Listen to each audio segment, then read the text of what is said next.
Sobre os acontecimentos mais importantes do dia. A FUP, Federação Única dos Petroleiros, se posicionou em relação à mudança na política de dividendos anunciada na última sexta-feira pela Petrobras. Para a FUP, a decisão é mais uma medida que vai na direção da reconstrução e fortalecimento da maior empresa do país, cumprindo assim promessa de campanha do presidente Lula. Pois bem, ainda de acordo com a FUP, a medida se soma ao novo modelo de comercialização de combustíveis adotado em maio pela nova gestão da estatal. A gente quer discutir mais esse importante assunto que mexe diretamente, no final das contas, com o bolso de todos nós, conversando com o coordenador-geral da FUP, Federação Única dos Petroleiros, David Bacelar, conosco aqui no Issa Bahia. Mais uma vez, muito obrigado por aceitar nosso convite. Seja bem-vindo, David. Bom dia. Bem, bom dia, Jefferson. Um prazer estar aqui com vocês. Um abraço aqui para o Levi, para o Ernesto, a todos os ouvintes, todas as ouvintes que estão nos acompanhando aqui no Isso é Bahia, da Grande Rádio à Tarde FM. Pois é, essa nova política de preços anunciada pela Petrobras está sendo vista como o fim daquela política de preço de paridade de importação, que para muitos era uma política equivocada. Mar de almirante agora pela frente, David? Bem, aos pouquinhos, as bombas que foram armadas no governo anterior, elas vêm sendo desarmadas pela nova gestão da Petrobras e pelo governo do presidente Lula. A primeira das bombas foi justamente essa, a política de preços dos combustíveis que tinha sido criada pelo Temer lá em outubro de 2016, famigerado PPI, Preço de Paridade de Importação, que atrelava os nossos combustíveis ao preço do barril do petróleo, à variação do dólar e principalmente a custos de importação dos combustíveis. Ela não existe mais aqui no país. Então essa política ela foi criada pelo Temer, mantida pelo Bolsonaro. E, felizmente, o presidente Lula, que falou isso o tempo todo na campanha, que iria abrasileirar os preços dos combustíveis, acabou cumprindo essa promessa, assim que o presidente Jean Paul Prats, junto com o ministro Alexandre Silveira, anunciaram ali o fim do PPI e o início de uma nova política de preços. Tanto que nós estamos vendo isso em todo o país, uma redução brutal dos preços dos combustíveis.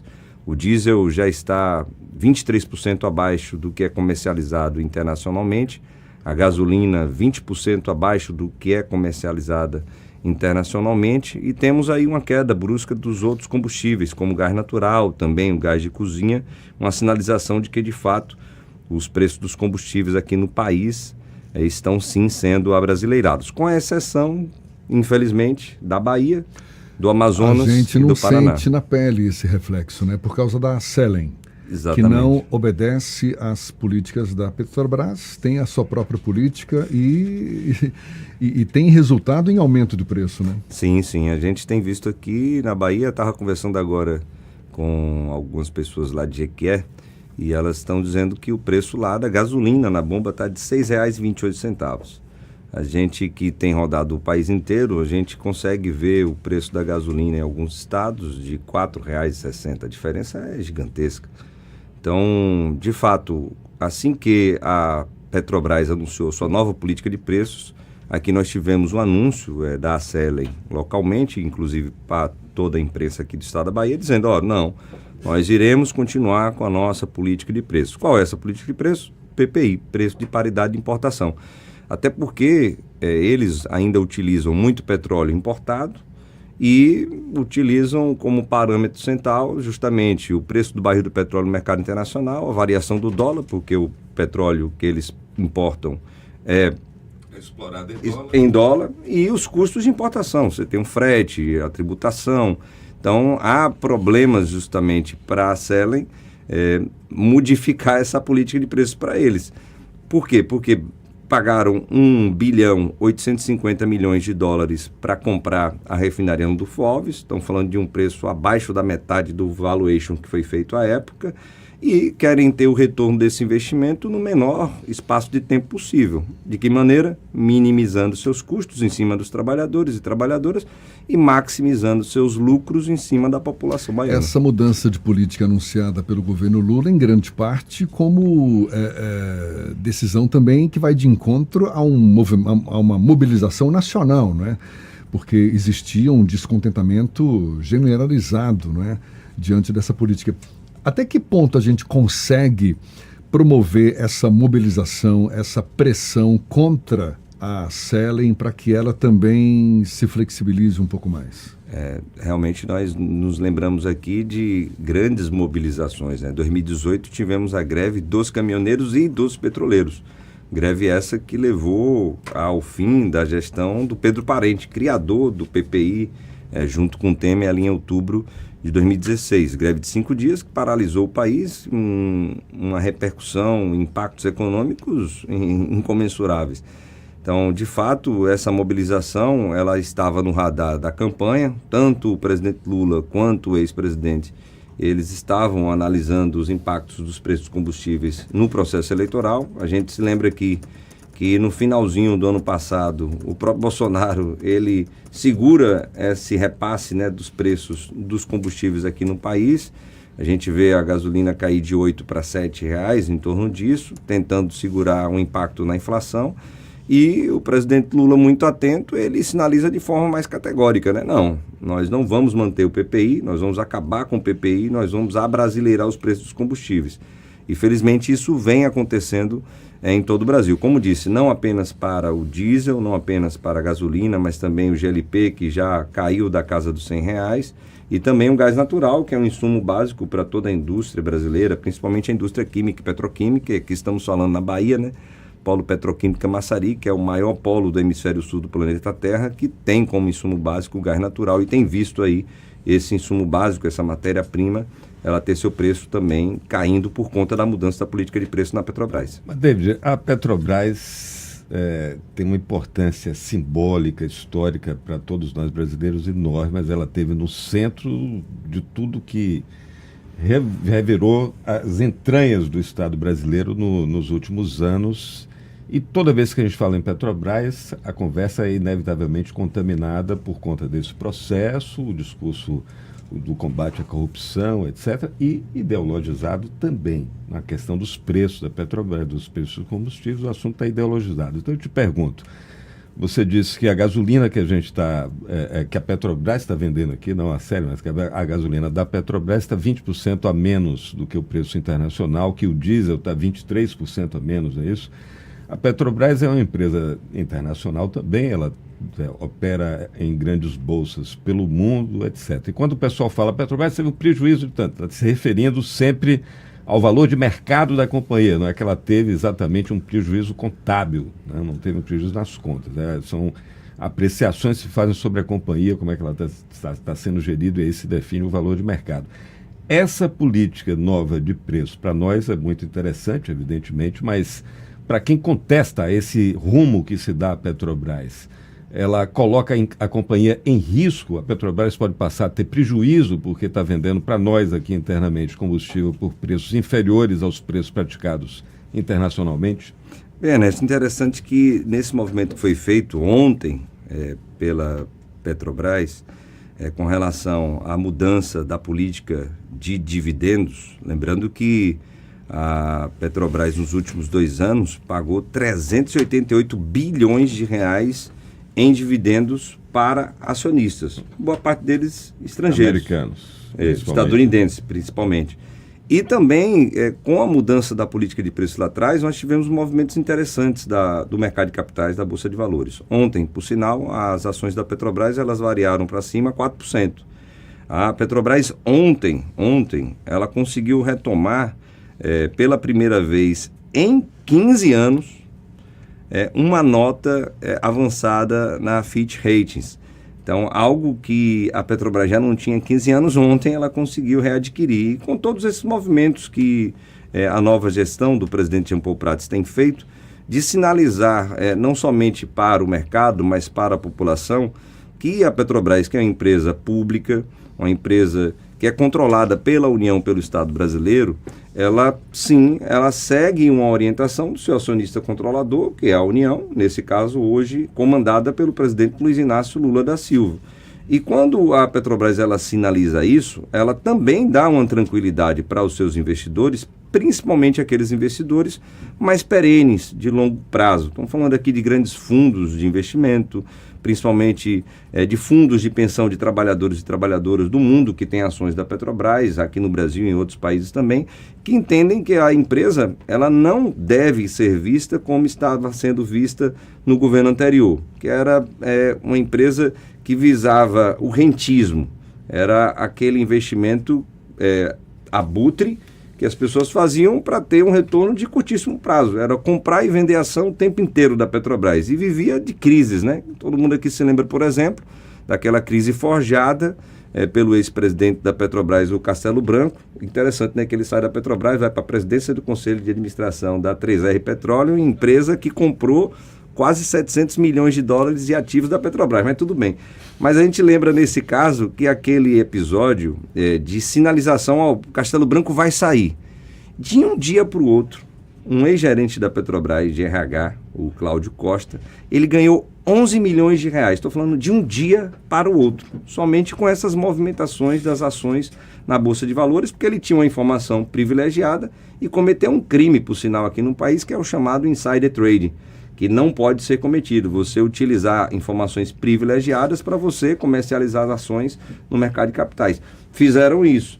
Então, a Petrobras não é mais essa. A Petrobras é aquele transatlântico que consegue passar pelo oceano de forma mais tranquila, sinalizando para os seus investidores, para a União e para os investidores privados, que é uma empresa que é mais perene, que está preocupada não somente com um horizonte de 3, 4 anos, mas com um horizonte de 10, 15, 20, 30, 50 anos, que é a empresa hoje, por sinal, que está preocupadíssima com a sua transição energética, né? Com investimentos fortes que serão feitos em energias renováveis e esperamos que sejam feitos também aqui na nossa querida Bahia.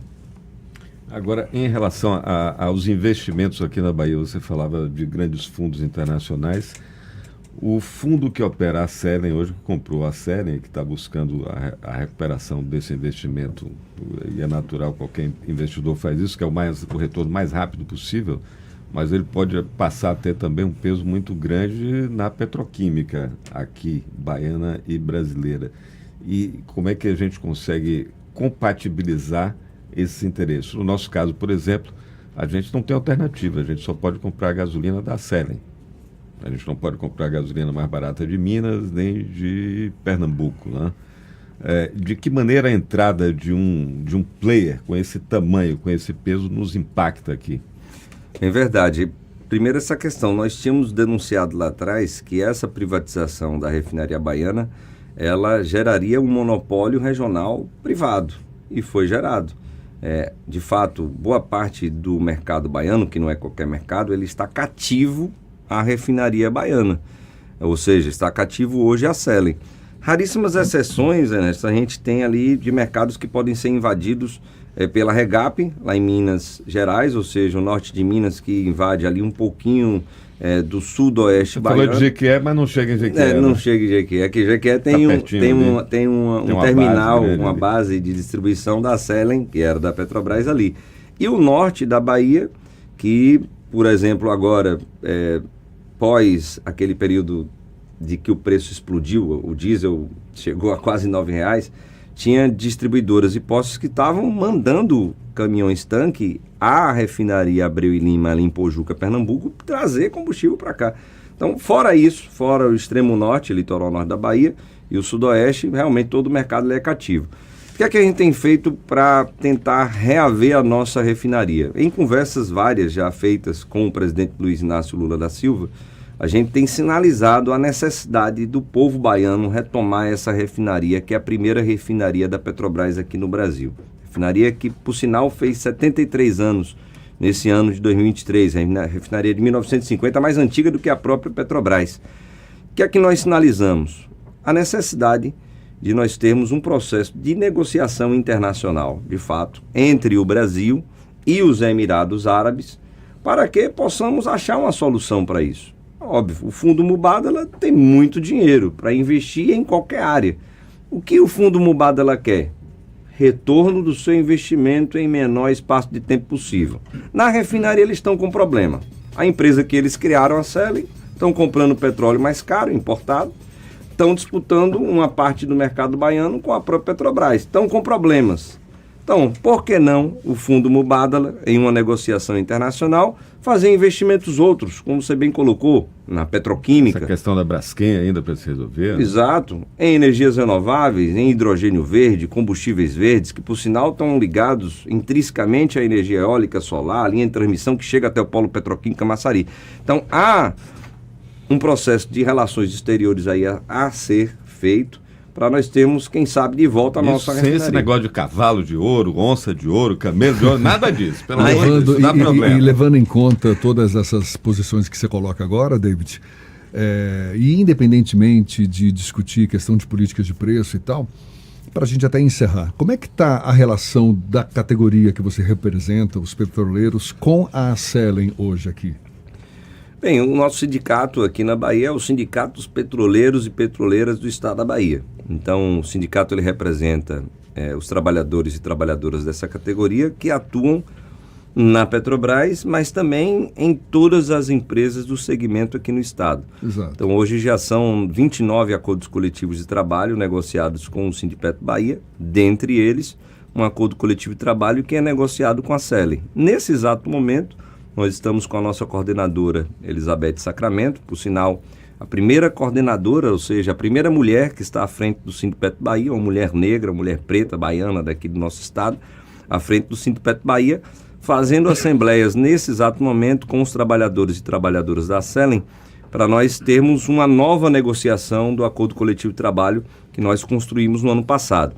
Então, independente desse processo, da privatização, que nós somos contrários e que nós precisamos reverter, há sim um sindicato que defende os direitos dos trabalhadores e trabalhadoras e que tem cumprido o seu papel nesse instante. Inclusive, Jefferson e Ernesto, caso nós tenhamos um processo de reestatização dessa refinaria, e aqui independente da forma, né, se vai ser negocial, se vai ser via uma decisão que está pendente no Supremo Tribunal Federal, está no plenário para ser julgado esse processo de privatização, seja nos outros processos que existem dentro da Justiça Federal, há trabalhadores e trabalhadoras ali que precisam ser preservadas, e a nossa luta também será por isso, até porque tivemos vários exemplos de incorporações de empresas aqui no Brasil, inclusive na Bahia, onde os trabalhadores e trabalhadoras foram sim incorporados, né? Foram atraídos para esse grande seio da empresa-mãe, que é a nossa querida Petrobras. Então, é uma relação boa que nós temos com esses trabalhadores e trabalhadoras hoje da Selen, mas também das outras várias empresas do segmento de petróleo e gás aqui no estado, como PetroRecôncavo, Perbras, Conterp e várias outras que temos negociações coletivas em andamento. Maravilha. David Bacelar, que é coordenador-geral da FUP, Federação Única dos Petroleiros. Muito obrigado pela sua disponibilidade aí, sucesso, até uma próxima. Que agradeço aqui pela oportunidade, um abraço a todos e todas, uma boa semana, um beijo no coração de cada um e cada uma. E a gente esclarece que a nossa produção entrou em contato com a Selen, com a assessoria da Selen, dizendo que a gente ia estar tocando nesse assunto hoje, esses temas todos que foram abordados, mas a empresa preferiu não se manifestar. 8h50 na tarde, firme.